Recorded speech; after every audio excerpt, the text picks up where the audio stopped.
pay for that. Thank you very much for the introduction. I have 3 apologies to make before I start. The first and most important apology is for the fact that I'm not Kolani Gwala, which is why I didn't get the sort of historical applause he was. I've always wanted to be Kolani Gwala, thank you.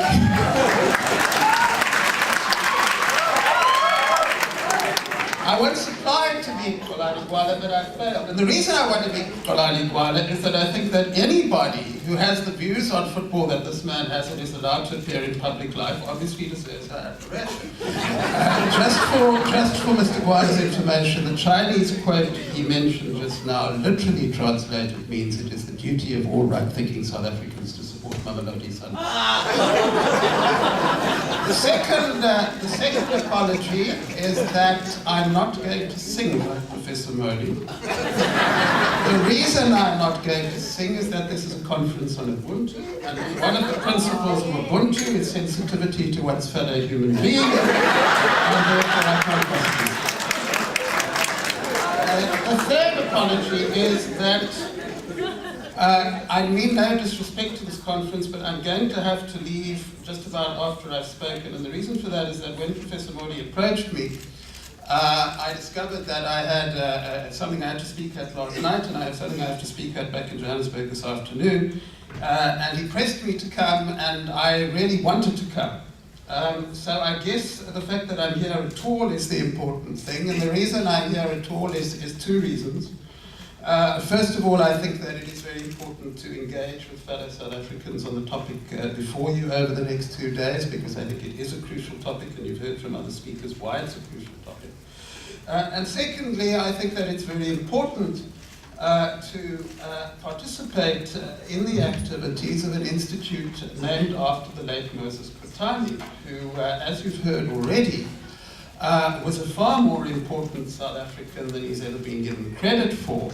And I think that if you want some sense of the kind of values which a conference of Ubuntu should be talking about, I would really urge you, and I would urge, I'm sure it's going to be done anyway, I would really urge the Moses Kotane Institute to make sure that the citizens of this province and the citizens of South Africa are better informed, not only of the life of Moses Kotane, but more importantly of the values of Moses Kotane, of what he stood for.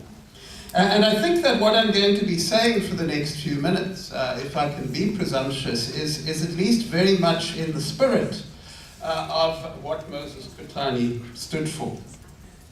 And what I want to address is this. This is a conference about Ubuntu, and I think that there's a recognition, which you've heard from the other speakers, that Ubuntu is an extraordinarily important value which needs to be part of how we South Africans approach the world. On the other hand, we are a democracy, and people like Moses Kotane fought very hard for us to become a democracy. And it's very important to some of us that we stay a democracy. And in fact, as you've heard, the academic center which I run, is a center which is interested in democracy and how democracy works and how we can build a stronger, deeper and more lasting democracy. And the question I want to address this morning, which may or may not be an interesting question for many people in the room, but I think is very much part of our national debate, is what is the relationship between democracy and Ubuntu?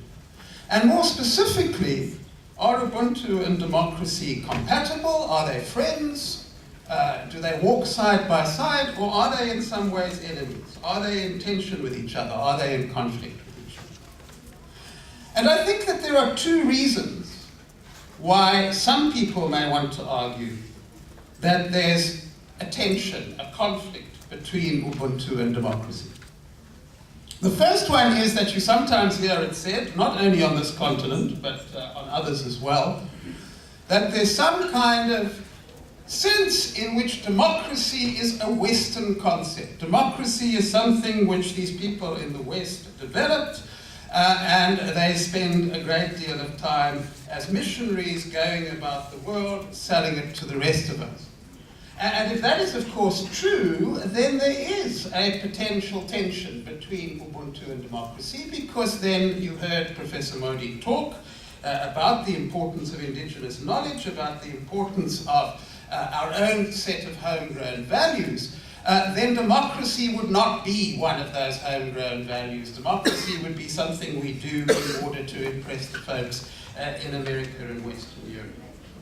Now, I think that whether that is true or not depends very much on what you think democracy is. If I speak to some of my colleagues in North America and Europe, I do very much get the sense that they are trying very often to impose on us something which may be important to them but is not important to us.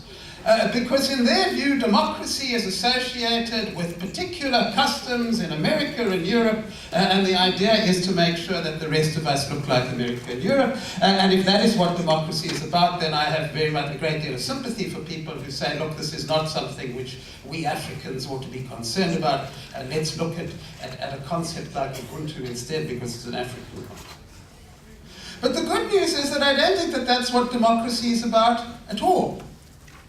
If you look at the writings of democracy around the world, and there were not only Europeans who wrote about democracy, democracy very simply, and obviously there are all sorts of things which flow from this, the democratic idea is that every single one of us has an equal right to a say in all the decisions which affect us. That is simply the democratic idea.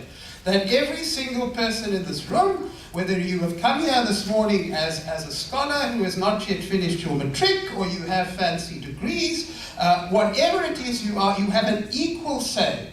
Because ultimately the worth of every human being is equal to the worth of every other human being, and the opinions of every human being about what sort of society we ought to live in, and what is good for our country and what is not good for our country, is equal.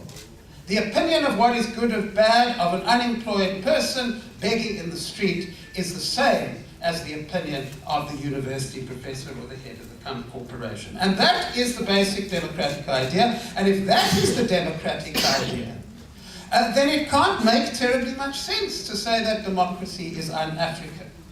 Because if one says that democracy is un-African, then what one is saying is that Africans do not believe that we ought to have a say in decisions.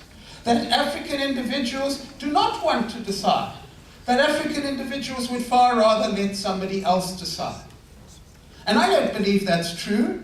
If it was true, we wouldn't have a democracy in South Africa today. If it was true, as I said earlier, people like Moses Kotane would not have given their lives and all their energies in order to create a situation where the people of South Africa, all the people of South Africa,